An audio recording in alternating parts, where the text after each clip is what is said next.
Saya Pendeta HKBP Paruluhan, Resort Parulian, di pagi hari ini menyapa Bapak Ibu serta saudara-saudara sekalian. Salam sejahtera bagi kita semua.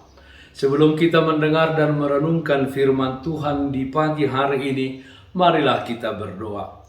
Berfirmanlah ya Tuhan, hamba-Mu siap mendengarkan dan melakukan firman-Mu.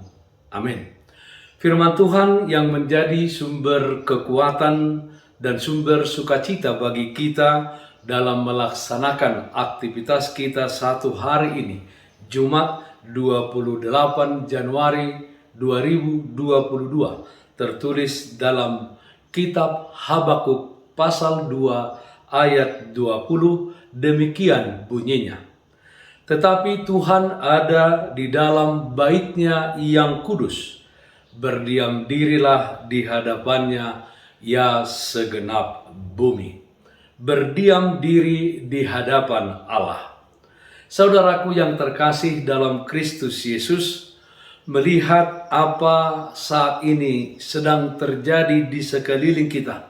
Secara manusiawi, kita pasti berharap Tuhan bisa segera mengadili orang-orang yang jahat, mengadili para kriminal, mafia, dan kelompok-kelompok teroris yang suka membunuh warga sipil yang tidak menghormati dan menghargai adanya perbedaan, tidak memiliki toleransi sebagai anak bangsa di tengah-tengah Indonesia ini. Di dalam kehidupan kita juga sering terlihat atau terjadi ketidakadilan.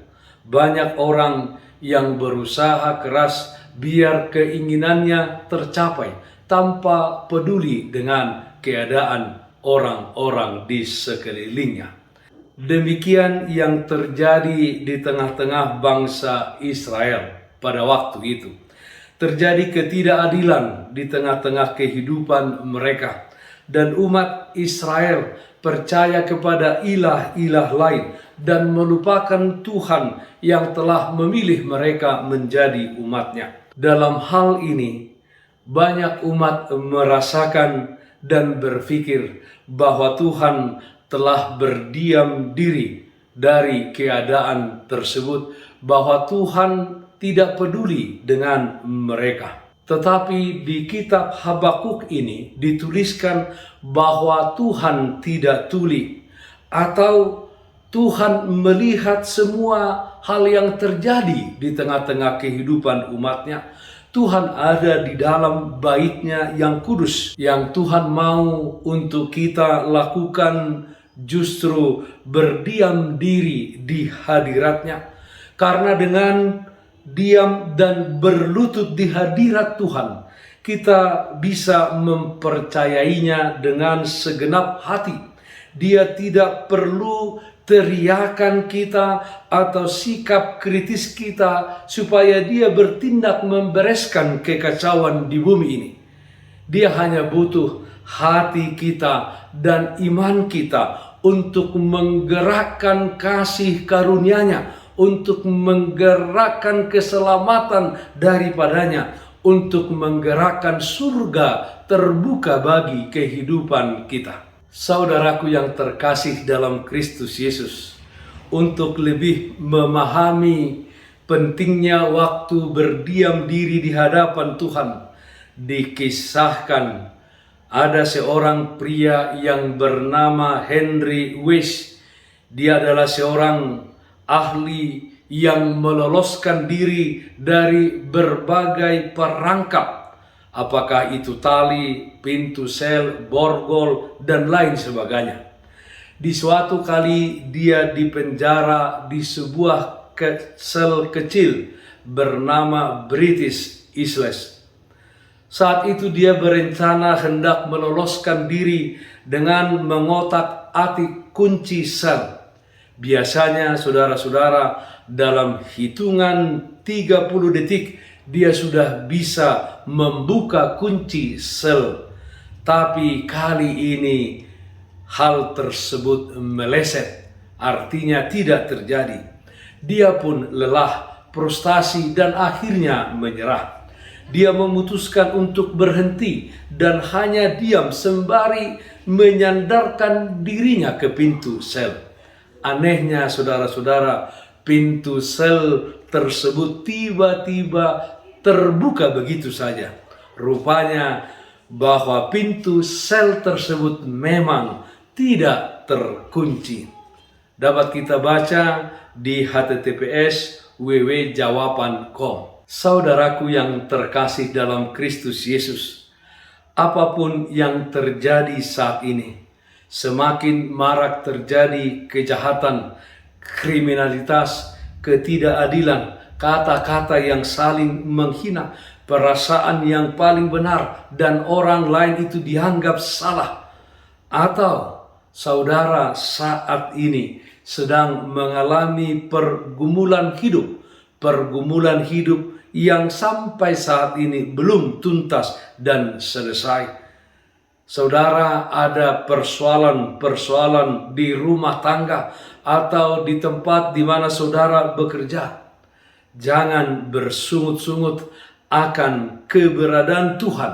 Seakan-akan Tuhan sedang berdiam diri dan tidak peduli atas apa yang sedang terjadi dan kita alami saat ini. Jangan mengandalkan kekuatanmu Bapak Ibu, saudara-saudara, seperti tukang akrobat tadi yang mengandalkan kemampuannya, kekuatannya, keahliannya, tetapi tidak berhasil karena memang adalah sangat baik untuk berdiam diri dan tidak melakukan apa-apa. Apalagi Bapak Ibu, saudara-saudara, kita berdiam diri di hadapan Tuhan. Dan itulah yang diharapkan Tuhan dari kita, saudara-saudara, di mana kita berdiam diri sejenak dan mendengarkan suara Tuhan. Dia mau kita lebih dulu tenggelam di dalam hadiratnya dan kita tidak terpengaruh dengan semua kekhawatiran yang ada. Percayalah bahwa Tuhan berdiam diri di bait-Nya yang kudus. Dari sorga Dia mengamati dunia ini dan segala kehidupan yang terjadi di tengah-tengah dunia ini. Marilah kita datang ke hadapan-Nya, berdiam diri di hadapan-Nya dengan segenap hati dan di dalam iman, dan kita tabah serta sabar menantikan jawaban Tuhan. Mari kita bersandar hanya kepada Tuhan saja. Berdiam diri di hadapan Tuhan. Amin. Mari kita nyanyikan Bukende 86 ayat 3 silang nabadiai. Rodoau nuang tuho sai palabas maroham nunga pola mateho ala asini roham jakonau nadangolon sayulo siton dikon. Marilah kita berdoa. Yalah Bapa dalam surga, di tengah-tengah dunia ini, di dalam perjalanan hidup kami, terkadang ada kesusahan dan penderitaan yang membuat kami di dalam hidup ini menjadi lelah. Bahkan dalam hidup ini kami berpikir bahwa tidak ada yang peduli dengan kami. Bahkan juga kami bisa berpikir bahwa Tuhan sudah tidak peduli akan kehidupan kami. Ya Tuhan, ajar kami untuk berdiam diri di hadapan Tuhan. Dan ajar kami dengan Roh Kudus-Mu supaya kami percaya bahwa Tuhan berdiam diri di bait-Mu yang kudus. Dari surga Engkau mengamat-amati keadaan kami, kehidupan kami, dan yakinkan kami bahwa Tuhan pasti menolong kami. Karena itu Bapa dalam surga, kiranya kami semuanya dengan iman berdiam diri di hadapan Tuhan. Kami berdoa yang sakit Tuhan berikan kesembuhan, yang berduka Tuhan berikan penghiburan. Di dalam satu hari ini Kami berdoa supaya Tuhan campur tangan di dalam setiap aktivitas kehidupan kami. Terima kasih Bapa dalam surga, dengarkan doa kami hanya dalam nama anak-Mu, Tuhan Yesus Kristus Tuhan kami. Amin. Kasih karunia Tuhan kita Yesus Kristus dan kasih setia dari Allah Bapa serta persekutuan Roh Kudus, itulah yang menyertaimu hari ini kekal sampai selama-lamanya. Amin. Bapak Ibu Saudara-saudara yang terkasih dalam Kristus Yesus, taatlah akan protokol kesehatan. Bersihkan rumahmu, bersihkan pekaranganmu, bersihkan hatimu. Tetap berdoa kepada Tuhan sumber berkat dan anugerah di dalam kehidupanmu. Salam sehat, tetap semangat. Tuhan Yesus memberkati kita semuanya. Shalom.